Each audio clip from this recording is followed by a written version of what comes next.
Moonlight realm के बाहर का जंगल। रात का सन्नाटा सिर्फ कीड़ों की आवाज और एक इंसान की भारी सांसों से टूट रहा था। कबीर दौड़ रहा था। नहीं, दौड़ना सही शब्द नहीं होगा। वो अपनी जान बचाकर भाग रहा था। उसके कपड़े जगह जगह से फट चुके थे। चेहरे पर धूल और खरोंचे थीं और पसीना ऐसे बह रहा था जैसे सावन की बारिश हो। रास्ता तो जैसे किसी पागल आर्किटेक्ट ने डिजाइन किया था। कभी जमीन एकदम समतल हो जाती तो अगले ही पल 1 किलोमीटर की खड़ी चढ़ाई आ जाती, जिसे चढ़ते चढ़ते कबीर की जीप बाहर आ गई। कभी रास्ता नुकीले पत्थरों से भर जाता जो जूतों के तलवे चीरने को तैयार थे। ये ट्रेनिंग है या टॉर्चर? कबीर ने एक पत्थर पर पैर रखते हुए बुदबुदाया। लेकिन असली मजा तो अब शुरू हुआ था। जैसे ही वो पथरीले इलाके से निकलकर थोड़ी समतल जमीन पर आया, उसे लगा राहत मिलेगी। गलतफहमी। अचानक उसके पैर के नीचे एक पत्ता सरका, खट, और अगले ही पल शूम। जमीन के नीचे से एक रस्सी का जाल ऊपर उठा। कबीर कुछ समझ पाता उससे पहले वो हवा में झूल रहा था, एक मछली की तरह जाल में फंसा हुआ। अरे अरे, उतारो मुझे! कौन है बे? कबीर हवा में हाथ पैर मार रहा था। उसने बड़ी मुश्किल से अपनी छोटी छुरी निकाली और जाल काटकर नीचे गिरा। धड़ाम! मेरी कमर! वो फिर उठा और दौड़ने लगा। 10 कदम आगे बढ़ा था कि एक और फंदा। इस बार उसका पैर फंसा और वो एक पेड़ की टहनी से उल्टा लटक गया। खून उसके दिमाग की तरफ दौड़ने लगा। Due master! उल्टा लटके लटके ही कबीर ने चिल्लाया। अगर मैं जिंदा बचा ना तो आपके जूतों में गोंद भर दूंगा। रास्ता जैसे खत्म होने का नाम ही नहीं ले रहा था। कभी जमीन पर बड़े बड़े गड्ढे खोदे हुए थे जिन्हें पत्तियों से ढका गया था, जिसमें कबीर 2 बार गिरा, तो कभी झाड़ियों से बिना नोक वाले तीर उसकी तरफ फायर होते, जिनसे बचने के लिए उसे बंदरों की तरह उछलना पड़ता। कबीर, जो एक एम्परर सक्सेसर था जिसकी रफ्तार हवा से तेज थी, आज एक आम इंसान की तरह ठोकरें खा रहा था। थकान ने उसकी हड्डियों का पानी कर दिया था। घंटों की जद्दोजहद के बाद कबीर लड़खड़ाते हुए गिरते पड़ते वापस उसी जगह पहुंचा जहां से उसने शुरू किया था। उसकी हालत देखकर कोई नहीं कह सकता था कि ये वही स्मार्ट और हैंडसम कबीर है। वो किसी भिखारी से भी बदतर लग रहा था। सामने ड्यू खड़ा था, शांत, स्थिर, हाथ पीछे बांधे हुए, जैसे वो पार्क में टहलने आया हो। कबीर ड्यू के पैरों के पास किसी कटी हुई पतंग की तरह गिर पड़ा। उसका सीना लोहार की धौंकनी की तरह चल रहा था। उसने जमीन पर गाल टिकाए हुए ही ऊपर देखा और एक दर्द भरी व्यंग्यात्मक मुस्कान के साथ कहा, मास्टर, किस जन्म का बदला ले रहे हैं आप? मैंने पिछले जन्म में आपकी भैंस चुराई थी क्या? ड्यू ने नीचे कबीर को देखा। उसका चेहरा पत्थर जैसा सख्त था, लेकिन मन ही मन वो मुस्कुरा रहा था। जितनी उम्मीद थी ये तो उससे भी बेहतर है। इतना थकने के बाद, इतने जानलेवा ट्रैप्स के बाद भी इसने 100 किलोमीटर पूरा कर लिया। इस लड़के में काबिलियत तो बहुत है, बस ये आलसी है और अपनी ताकत इस्तेमाल नहीं करता। ड्यू ने अपने चेहरे पर मास्टर मोड ऑन कर लिया और कड़क आवाज में कहा, हाँ, तुमने पूरा तो कर लिया, लेकिन बहुत देर लगा दी। जिस रास्ते को 30 मिनट में पूरा करना चाहिए था, उसे तुमने पूरा करने में 1 घंटा लगा दिया। कछुए से भी धीमे हो तुम। ये सुनकर कबीर की रही सही हिम्मत भी जवाब दे गई। उसने गहरी सांस छोड़ी और वहीं जमीन पर पसर गया। उसने आसमान की तरफ देखते हुए सरेंडर के अंदाज में कहा, मास्टर, अब सच सच बता दीजिए, आप मुझे मारना चाहते हैं ना? तो प्लीज सीधा मार दीजिए, तलवार से गला काट दीजिए, वो ज्यादा आसान होगा। वैसे भी अब मैं यहां से 1 इंच नहीं हिलने वाला। मैं थक गया हूं, मैं यहीं सो रहा हूं। Good night. कबीर ने अपनी आंखें बंद कर लीं और वहीं मिट्टी में सोने की तैयारी कर ली। उसे लगा ड्यू अब कुछ नहीं कहेगा, लेकिन तभी उसे कुछ अजीब लगा। उसे महसूस हुआ जैसे गुरुत्वाकर्षण यानी ग्रेविटी बदल रही है। जमीन उसके नीचे से खिसक रही है।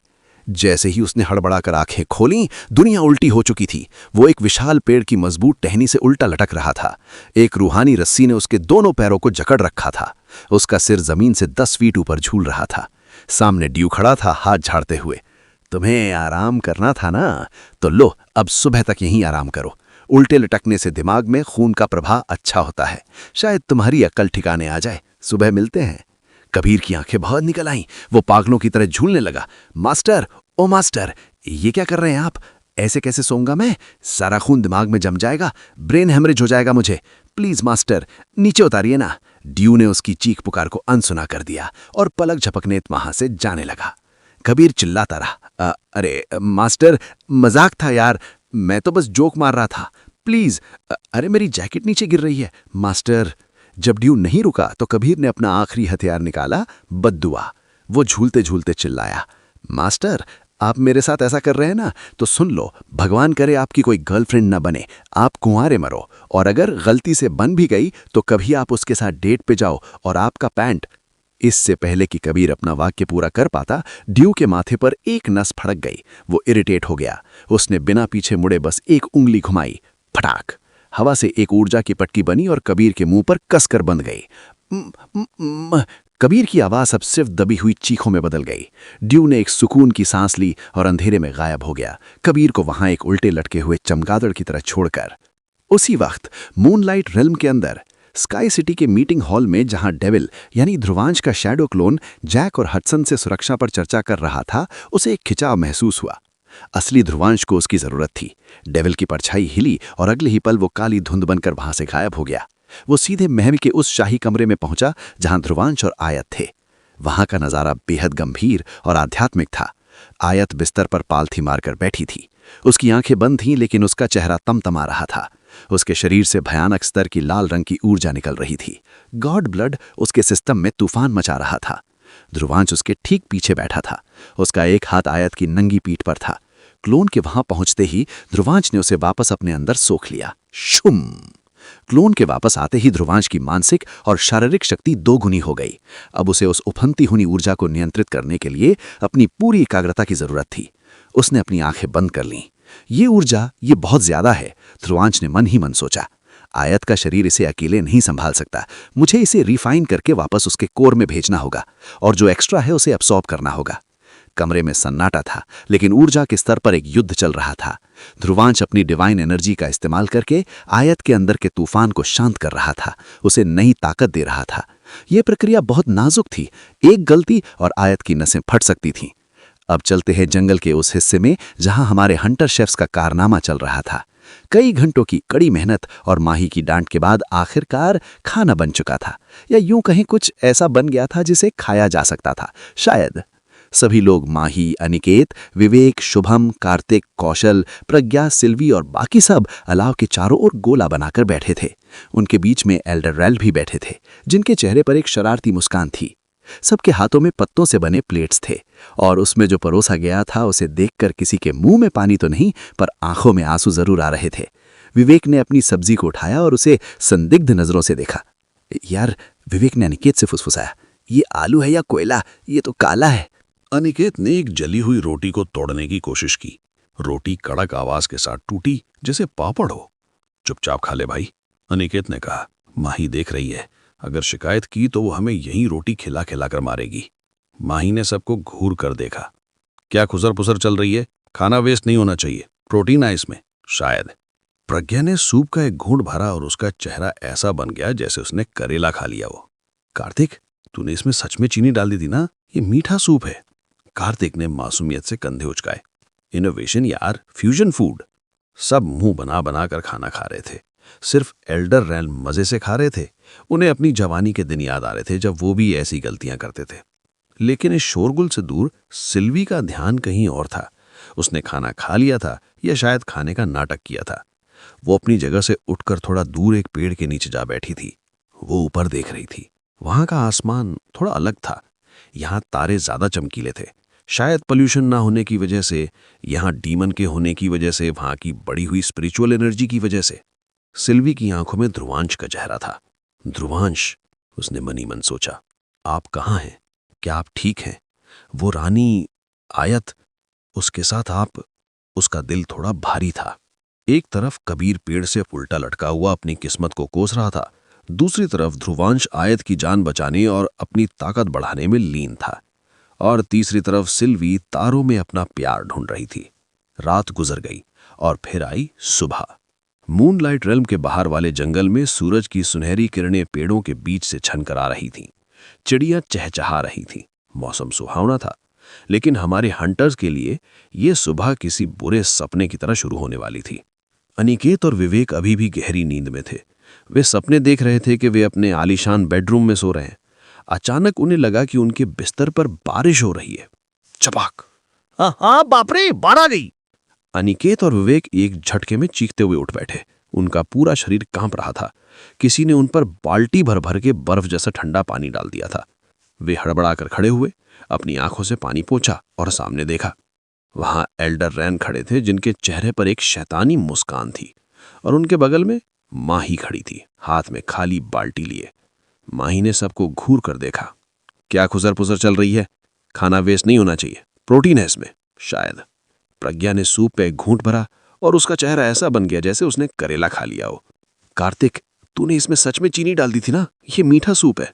कार्तिक ने मासूमियत से कंधे उचकाए। इनोवेशन यार, फ्यूजन फूड। सब मुंह बना बना कर खाना खा रहे थे, सिर्फ एल्डर रैम मजे से खा रहे थे। उन्हें अपनी जवानी के दिन याद आ रहे थे जब वो भी ऐसी गलतियां करते थे। लेकिन इस शोरगुल से दूर सिल्वी का ध्यान कहीं और था। उसने खाना खा लिया था या शायद खाने का नाटक किया था। वो अपनी जगह से उठकर थोड़ा दूर एक पेड़ के नीचे जा बैठी थी। वो ऊपर देख रही थी। वहां का आसमान थोड़ा अलग था। यहाँ तारे ज्यादा चमकीले थे, शायद पोल्यूशन ना होने की वजह से या डीमन के होने की वजह से, वहां की बढ़ी हुई स्पिरिचुअल एनर्जी की वजह से। सिल्वी की आंखों में ध्रुवांश का चेहरा था। ध्रुवांश? उसने मनी मन सोचा। आप कहाँ हैं? क्या आप ठीक हैं? वो रानी आयत, उसके साथ आप? उसका दिल थोड़ा भारी था। एक तरफ कबीर पेड़ से उल्टा लटका हुआ अपनी किस्मत को कोस रहा था, दूसरी तरफ ध्रुवांश आयत की जान बचाने और अपनी ताकत बढ़ाने में लीन था, और तीसरी तरफ सिल्वी तारों में अपना प्यार ढूंढ रही थी। रात गुजर गई और फिर आई सुबह। मूनलाइट रिल्म के बाहर वाले जंगल में सूरज की सुनहरी किरणें पेड़ों के बीच से छनकर आ रही थीं। चिड़ियां चहचहा रही थीं। मौसम सुहावना था, लेकिन हमारे हंटर्स के लिए ये सुबह किसी बुरे सपने की तरह शुरू होने वाली थी। अनिकेत और विवेक अभी भी गहरी नींद में थे। वे सपने देख रहे थे कि वे अपने आलीशान बेडरूम में सो रहे हैं। अचानक उन्हें लगा कि उनके बिस्तर पर बारिश हो रही है। छपाक! बाप रे, बाढ़ आ गई! अनिकेत और विवेक एक झटके में चीखते हुए उठ बैठे। उनका पूरा शरीर कांप रहा था। किसी ने उन पर बाल्टी भर भर के बर्फ जैसा ठंडा पानी डाल दिया था। वे हड़बड़ाकर खड़े हुए, अपनी आंखों से पानी पोंछा और सामने देखा। वहां एल्डर रैन खड़े थे जिनके चेहरे पर एक शैतानी मुस्कान थी, और उनके बगल में माही खड़ी थी, हाथ में खाली बाल्टी लिए। माही ने अपनी कमर पर हाथ रखा और उन्हें अपनी ड्रिल सार्जेंट वाली नजरों से घूरा। चुप! माही ने डांटा। अनिकेत, विवेक, शर्म आनी चाहिए तुम्हें। तुम दोनों ने मिलिट्री ट्रेनिंग ली है ना? क्या भूल गए कि हंटर्स को सुबह सूरज निकलने से पहले उठना चाहिए? ये पिकनिक नहीं है। फिर माही ने बाकी सोए हुए लोगों की तरफ मुड़कर चिल्लाकर कहा, सभी के सभी अभी के अभी उठ जाओ। अगर अगले 10 सेकंड में तुम लोग लाइन में नहीं लगे तो कसम से मैं तुम्हें उठाकर किसी भूखे डीमन के आगे फेंक दूंगी। उठो! माही की दहाड़ और डीमन का नाम सुनते ही सब में भगदड़ मच गई। उठो भाई, भागो, माही पागल हो गई है। शुभम, कार्तिक, सुजीत सब लुढ़कते पड़ते वहां आए और लाइन में खड़े हो गए। नींद गायब हो चुकी थी। डर ने उनकी आंखें खोल दी थीं। एल्डर रैन ने ताली बजाई। बहुत अच्छे, जोश हाई है। चलो अब ट्रेनिंग शुरू करते हैं। पहले 500 पुशअप्स अभी। उसी वक्त महल के उस शाही कमरे में ध्रुवांश ने धीरे से अपनी आंखें खोली। उसकी आंखों में एक सुनहरी और लाल मिश्रित रोशनी चमकी और फिर सामान्य हो गई। उसने गहरी सांस ली और अपने शरीर को महसूस किया। उसे हल्कापन महसूस हो रहा था, जैसे उसके शरीर का हर सेल ऊर्जा से भर गया हो। वो खड़ा हुआ और अपनी मुट्ठी भींची। हवा में एक हल्का सा कंपन हुआ। ध्रुवांश ने खुद को परखते हुए कहा, मेरा लेवल बढ़ गया है। मैं डायरेक्ट हीरो लेवल के 6 स्टार पर पहुंच गया हूं। कमाल है। उसने कैलकुलेट किया। सिर्फ 4 स्टार और मैं सीधा हाई लॉर्ड लेवल का हंटर बन जाऊंगा। आयत की दी हुई ऊर्जा और मेरी कल्टीवेशन ने काम आसान कर दिया। उसने आयत की ओर देखा। आयत अब पूरी तरह शांत हो गई थी। उसका शरीर अब नहीं तप रहा था और उसकी त्वचा पर एक दिव्य चमक आ गई थी। वो गहरे ध्यान में थी। ध्रुवांश ने धीरे से कहा, शायद आयत भी ब्रेक थ्रू करने वाली है। उसकी शक्ति अगले स्तर पर जाने वाली है। इसे अभी कई दिन लग सकते हैं। उसने आयत को एक आखिरी प्यार भरी नजर से देखा। उसने उसे डिस्टर्ब करना ठीक नहीं समझा। ध्रुवांश दबे पांव कमरे से बाहर निकला। दरवाजे पर वही दोनों खतरनाक फीमेल गार्ड्स खड़ी थी। ध्रुवांश ने उन्हें देखा और बहुत ही धीमे स्वर में लेकिन अधिकार के साथ कहा, मलिका अंदर साधना कर रही हैं। ये बहुत नाजुक वक्त है। कोई भी उन्हें परेशान ना करे। जब तक वो खुद बाहर ना आए दरवाजा बंद रहेगा, समझ गए? दोनों गार्ड्स ने ध्रुवांश की आंखों में देखा और तुरंत सिर झुका लिया। वे अब उसे अपना दूसरा मालिक मान चुकी थी। जी मास्टर, हम ध्यान रखेंगे। ध्रुवांश ने सिर हिलाया और लंबे डग भरते हुए गलियारे में आगे बढ़ गया। उसके पास अब करने के लिए बहुत कुछ था। उसे अपनी टीम को देखना था और मूनलाइट रेल्म की सुरक्षा को भी। ध्रुवांश ब्लड मून सिटी के भव्य फाटक से बाहर निकल रहा था। उसके पीछे महल की मीनारें शान से खड़ी थीं, जहां आयत अपनी साधना में लीन थी। चलते चलते ध्रुवांश ने अपनी जेब में हाथ डाला और एक ब्लैक रिंग निकाली। ये कोई साधारण अंगूठी नहीं थी, ये एक आर्टिफैक्ट थी, एक साथ दो काम करने वाली, ऑरा सप्रेसर और स्टोरेज रिंग। रात में आयत की जान बचाने के लिए उसे अपनी डिवाइन एनर्जी का पूरा प्रवाह छोड़ना पड़ा था।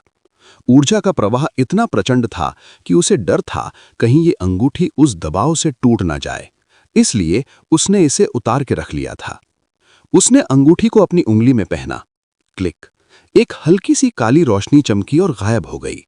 ध्रुवांश का बढ़ा हुआ हीरो लेवल 6 स्टार का ऑरा तुरंत दब गया और वो फिर से एक साधारण इंसान जैसा दिखने लगा। जैसे ही वो स्काई सिटी की सीमा में दाखिल हुआ, उसके दिमाग में एक तेज झंझनाहट हुई। जुम! सैकड़ों यादें, तस्वीरें और संवाद एक साथ उसके दिमाग में फ्लैश होने लगे। ये यादें उसके शैडो क्लोन की थीं, जो उसकी गैर मौजूदगी में यहां डेविल बनकर राजकाज संभाल रहा था। ध्रुवांश ने अपना सिर झटका। तो यहां मेरी गैर मौजूदगी में काफी कुछ हुआ। ध्रुवांश उड़ते हुए द्वीप पर बनी मुख्य इमारत के मीटिंग रूम में पहुंचा। दरवाजा खुलते ही उसने देखा कि लकी वहां पहले से मौजूद था। वो एक बड़ी सी मेज पर नक्शे फैलाए बैठा था और खिड़की के पास ड्यू खड़ा था, जो बेसब्री से अपने मास्टर का इंतजार कर रहा था। ध्रुवांश को देखते ही लकी का चेहरा खिल उठा। उसने ध्रुवांश की उंगली में अंगूठी देखी। कांग्रेट्स भाई, हीरो लेवल के 6 स्टार पर पहुंच गए, मान गए। रात को जब आपने रिंग उतारी थी तो यहां तक झटके महसूस हो रहे थे। ड्यू ने भी सम्मानपूर्वक सिर झुकाया। बधाई हो मास्टर। फिर ड्यू ने थोड़ा संकोच करते हुए घड़ी देखी। माफ करना मास्टर, लेकिन मास्टर मुझे अभी जाना होगा। कबीर, वो कल रात से जंगल में उल्टा लटका हुआ है। ध्रुवांश हंस पड़ा। उसे कबीर की हालत का अंदाजा था। जाओ ड्यू, ध्रुवांश ने इजाजत दी। उसे जिंदा वापस लेके आना, हमें उसकी जरूरत है। ड्यू ने सिर हिलाया और शुम करके खिड़की से कूद गया, हवा में गायब हो गया। ड्यू के जाने के बाद ध्रुवांश और लकी उस ऊंची इमारत की विशाल कांच की खिड़की के पास खड़े हो गए। वहां से पूरा मूनलाइट रेल्म दिखाई दे रहा था। नजारा अद्भुत था। शहर पहले से कहीं ज्यादा बड़ा और भव्य हो गया था। लकी ने कांच के पार दूर क्षितिज की ओर इशारा किया, जहां निर्माण कार्य चल रहा था। भाई, लकी ने आर्किटेक्ट की तरह समझाया, हमने स्काई सिटी और ब्लड मून सिटी को कोर एरिया यानी मुख्य क्षेत्र रखा है। यहां सिर्फ हमारे खास लोग रहेंगे। उसने उंगली को थोड़ा आगे सरकाया, जहां हरे भरे मैदान और नई इमारतें दिख रही थीं। और वो देखिए, आगे हमने एक नॉर्मल सिटी और कुछ गांव बनाए हैं। हमने सोचा है कि इंसानों को यहां सीधा एंट्री देने की बजाय उस तरफ से एंट्री दी जाए। ये एक बफर जोन होगा। लकी की आवाज में उत्साह था। दिखने में भले ही ये न्यू सिटी किसी देश जितनी बड़ी लग रही है, लेकिन सच तो ये है कि अभी हमने इस दुनिया के 1% हिस्से को भी एक्सप्लोर नहीं किया है। यहाँ के जंगलों में असली दुनिया के मुकाबले कहीं ज्यादा शक्तिशाली जीव है। जादुई जड़ी बूटियां, खनिज, ये सब लोगों का ध्यान खींचने के लिए काफी है। ध्रुवांश ने लकी की आंखों में देखा। मैं जानता हूं लकी, तुम ये बात मेरे क्लोन के साथ डिस्कस कर चुके हो, मुझे सब याद है। लकी ने सिर के पीछे हाथ रखा और हंसते हुए कहा, अरे भाई, मुझे पता है आपको याद है, लेकिन जब तक आपके असली चेहरे के साथ फेस टू फेस बात ना हो, लगता ही नहीं कि आपसे बात की है। क्लोन से बात करना ऐसा है जैसे शीशे से बात करना। ध्रुवांश मुस्कुराया। उसने लकी के कंधे पर हाथ रखा। लकी, सच कहूं तो तुम मुझसे भी अच्छा इस जगह को संभालते हो। मैंने बहुत सही फैसला किया जो तुम्हें यहां का वाइस प्रेसिडेंट बनाया। तुम इस जगह की रीढ़ हो। लकी थोड़ा शर्मा गया। एक खूंखार हेल डीमन का ये रूप देखना दुर्लभ था। अरे भाई, आप भी ना ज्यादा ही तारीफ कर रहे हैं। ये सब आपका विजन है। तभी लकी को कुछ याद आया। उसका चेहरा अचानक चमक उठा। वैसे भाई, मुझे आपसे किसी से मिलाना था, या यूं कहूं कि किसी को आपसे मिलना था। अगर आप फ्री हैं और थोड़ा टाइम है तो प्लीज उससे मिल लीजिए। वो आपका बहुत बड़ा फैन है। ध्रुवांश ने भवें चढ़ाई। लकी कभी प्लीज नहीं बोलता जब तक बात जरूरी ना हो। लकी, तुम्हें प्लीज कहने की जरूरत नहीं है लकी। मैंने तुमसे बोला, इसका मतलब है बात सीरियस होगी या वो इंसान बहुत खास होगा। बुलाओ। ये सुनते ही लकी ने दरवाजे की तरफ मुड़कर जोर से आवाज लगाई, सुनो, अंदर आ जाओ। क्रीक। दरवाजा धीरे से खुला और वहां से एक छोटा सा लगभग 10 साल का लड़का अंदर दाखिल हुआ। कद में छोटा लेकिन तेवर किसी योद्धा जैसे। उसके बाल हवा में उड़ रहे थे और उसकी चाल में गजब का आत्मविश्वास था। उसकी आंखें बड़ी और जिज्ञासु थीं, जिनमें डर नाम की कोई चीज नहीं थी। उसे देखते ही ध्रुवांश की आंखें थोड़ी फैल गईं। वो अपनी सेंसिंग एबिलिटी से महसूस कर सकता था कि ये बच्चा कोई आम बच्चा नहीं है। उसके छोटे से शरीर के अंदर एक ऊर्जा का ज्वालामुखी धधक रहा था। ये बच्चा, ध्रुवांश ने मन ही मन आका, ये इंसानों के पावर लेवल के हिसाब से नापें तो ये हीरो लेवल 1 स्टार पर है। 10 साल की उम्र में हीरो लेवल, ये तो एक टॉप हंटर से भी ज्यादा पावरफुल है। लकी ने गर्व से परिचय दिया, भाई ये मेरा छोटा भाई है अर्नव। लकी ने बताया, जब आप हमारे हिडन विलेज आए थे तब ये ट्रेनिंग के लिए बाहर गया हुआ था। वापस आने पर जब इसे पता लगा कि कोई स्ट्रांग फाइटर आया था जिसने मुझे बचाया था, तब से ये आपसे मिलने के लिए पागल है। कल से इसने जिद पकड़ रखी थी। तब आपका क्लोन मीटिंग में था, इसलिए नहीं मिल पाया। अब जाकर इसका नंबर आया है। अर्नव, जिसकी नजरें ध्रुवांश पर टिकी थीं, वो दौड़कर पास आया। उसके चेहरे पर एक फैन बॉय वाली मुस्कान थी। भैया, आप ही हैं ना वो जिन्होंने इतनी बड़ी दुनिया बनाई है? मैंने आपके बहुत से किस्से सुने हैं। आप बहुत कूल हैं। क्या मैं आपसे हाथ मिला सकता हूं? इससे पहले कि ध्रुवांश हाथ बढ़ाता, लकी ने अर्नव को पीछे खींचा और डांटा, अर्नव, तमीज से भैया नहीं, सर या मास्टर बोलो। वो हमारे लॉर्ड हैं, थोड़ा अदब से पेश आओ। ये सुनकर ध्रुवांश ने लकी को घूरा। लकी, ध्रुवांश ने उसे टोका, उसने कोई बदतमीजी नहीं की है और तुम अच्छे से जानते हो मुझे स्ट्रेट फॉरवर्ड लोग पसंद हैं, कड़ा मक्खन लगाने वाले और जी हुजूरी करने वाले नहीं। लकी ने मुंह बनाया, पर भाई प्रोटोकॉल भी तो कोई चीज होती है। ध्रुवांश ने लकी को अनसुना किया और घुटनों के बल बैठकर अर्नव के बराबर आ गया। उसने अपना हाथ आगे बढ़ाया। अच्छा, तो तुम्हारा नाम अर्नव है? अर्नव की आंखें तारों की तरह चमक उठीं। उसने मासूमियत से सिर हिलाया, जी भैया। ध्रुवांश ने मुस्कुराते हुए उसके सिर पर हाथ फेरा। तुम बहुत स्ट्रांग हो अर्नव। ध्रुवांश ने सच्चाई बताई, तुम्हारी उम्र में इतनी ताकत कमाल है। एक दिन बड़े होकर तुम अपने भाई लकी को भी पीछे छोड़ दोगे। अर्नव ने लकी को देखा और फिर ध्रुवांश को। उसने बहुत ही मासूमियत लेकिन दृढ़ता से कहा, पर मुझे भाई जैसा नहीं, मुझे तो आपके जैसा बनना है। ध्रुवांश हंस पड़ा। मेरे जैसा नहीं, ध्रुवांश ने कहा, मुझसे भी अच्छा बनने की सोचो। और सुनो, कभी भी कुछ भी चाहिए हो तो अपने ध्रुवांश भाई से बोलना, ठीक है? अर्नव खुशी से उछल पड़ा, जी भैया, थैंक यू। फिर उसने झिझकते हुए अपना असली मकसद बताया, वैसे भैया, क्या मैं आपके साथ ट्रेनिंग कर सकता हूं प्लीज? ये सुनकर ध्रुवांश सोचने लगा। वो खुद अपनी ट्रेनिंग में व्यस्त रहने वाला था। लकी ने अर्नव को घूरा और ना में सिर हिलाया, मास्टर को परेशान मत कर। लेकिन ध्रुवांश के दिमाग में एक आइडिया आया। ध्रुवांश ने कहा, चलो मैं तुमको तुम्हारे मास्टर से मिलाता हूं, वो तुम्हें मुझसे भी अच्छा सिखा सकेंगे और वहां तुम्हें कुछ नए दोस्त भी मिलेंगे। वो खड़ा हुआ और लकी की तरफ मुड़ा, लकी, अब से कुछ दिनों तक तुम्हें डेविल के बिना सब संभालना है। लकी समझ गया। ध्रुवांश के कहने का मतलब था कि वो ट्रेनिंग मोड में जा रहा है। ट्रेनिंग के दौरान उसे अपनी पूरी एकाग्रता और ऊर्जा की जरूरत होती है, इसलिए वो अपने क्लोन को वापस ले रहा था। अब कोई क्लोन नहीं होगा। ठीक है भाई, लकी ने गंभीरता से कहा, आप बेफिक्र होकर जाइए, यहां सब संभाल लूंगा। ध्रुवांश अर्नव का हाथ पकड़कर मूनलाइट के गेट से बाहर निकला। वे सीधे उस घने जंगल की तरफ चल पड़े जहां एल्डर रैल की नर्क जैसी ट्रेनिंग चल रही थी। जैसे जैसे वे ट्रेनिंग ग्राउंड के पास पहुंचे, हवा में कराहने की आवाजें सुनाई देने लगी।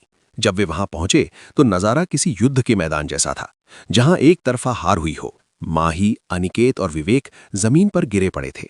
वे ऐसे लग रहे थे जैसे किसी ने उनका सारा खून निचोड़ दिया हो। उनके चेहरे, हाथ और कपड़ों पर जगह जगह खरोंचे और लाल निशान थे। वे पूरी तरह थक चुके थे, लेकिन फिर भी उनमें थोड़ी जान बाकी थी, क्योंकि वे पहले से ट्रेंड थे। लेकिन बाकी टीम, शुभम, कार्तिक, कौशल, चरण, सुजीत, कविता और विक्रांत, इनकी हालत तो देखने लायक भी नहीं थी। उनके चेहरे सूजे हुए थे, आंखें काली पड़ गई थी। चरण तो एक झाड़ी में उल्टा पड़ा था। सुजीत मिट्टी खा रहा था। ऐसा लग रहा था जैसे किसी ने दिल खोलकर, बहुत प्यार से नहीं बल्कि बहुत बेरहमी से पीटा हो। और ऐसा ही हुआ था। एल्डर रैल वहां एक चट्टान पर बैठे थे, हाथ में एक डंडा लिए और मजे से सेब खा रहे थे। उन्होंने इन सब की अच्छे से सेवा की थी। इस तबाही के बीच सिर्फ एक शख्स सुरक्षित था, सिल्वी। सिल्वी एक पेड़ की छाया में साफ सुथरे कपड़ों में बैठी थी। उसके बाल सलीके से बंधे थे। एल्डर रहल ने उस पर सिर्फ कुछ छोटे मोटे हमले किए थे। ड्यू की चेतावनी याद थी, जिन्हें उसने आसानी से संभाल लिया था। वो अब बाकी सबकी दयनीय हालत देखकर अपनी हंसी दबा रही थी। ध्रुवांश और अर्नव वहां पहुंचे। उनकी हालत देखकर ध्रुवांश के बगल में 10 साल का अर्नव अपनी हंसी रोक नहीं पाया। आप लोग कौन है? ये तो ऐसे लग रहे हैं जैसे किसी हाथी ने इन्हें कुचल दिया हो। कितने कमजोर हैं ये। जमीन पर पड़े हंटर्स ने सिर उठाया। अनिकेत, विवेक, माही और बाकी सब ने अपनी सूजी हुई आंखों से उस छोटे से बच्चे को देखा जो उन पर हंस रहा था। ये बच्चा कौन है और ये हम पर हंस क्यों रहा है? विवेक को गुस्सा आ गया। वो अपनी जगह से उठने की कोशिश करते हुए बोली, ऐ छोटू, ज्यादा मत हंस, यहाँ हालत खराब है हमारी। ध्रुवांश ने मुस्कुराते हुए अर्नव के कंधे पर हाथ रखा। गाइस, ध्रुवांश ने अपनी टीम से कहा, मिलिए अर्नव से, ये यहाँ ट्रेनिंग के लिए आया है। उसने एल्डर रैल की तरफ देखा जो अब सेब खाना छोड़कर दिलचस्पी से बच्चे को देख रहे थे। एल्डर रैल, ध्रुवांश ने आवाज दी, आपके लिए एक नया स्टूडेंट लाया हूं, इसे भी इस बैच में शामिल कर लीजिए।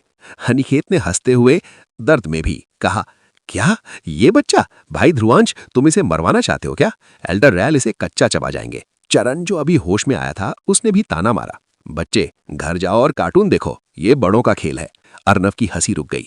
उसने उन सब की तरफ देखा। उसकी मासूमियत गायब हो गई और उसकी आंखों में एक अजीब सी चमक आ गई, एक शिकारी की चमक। उसने ध्रुवांश की तरफ देखा। भैया, क्या मैं इन्हें दिखा सकता हूं कि बच्चा कौन है? ध्रुवांश ने एक कदम पीछे हटते हुए हाथ से इशारा किया। बिल्कुल, फ्लोर इज योर्स। अब क्या होगा जब एक 10 साल का हीरो लेवल का बच्चा इन घायल हंटर से भिड़ेगा? क्या एल्डर रैल को एक नया पसंदीदा स्टूडेंट मिल गया है? और ध्रुवांश की अपनी ट्रेनिंग कैसी होगी? कहानी अब और भी मजेदार होने वाली है।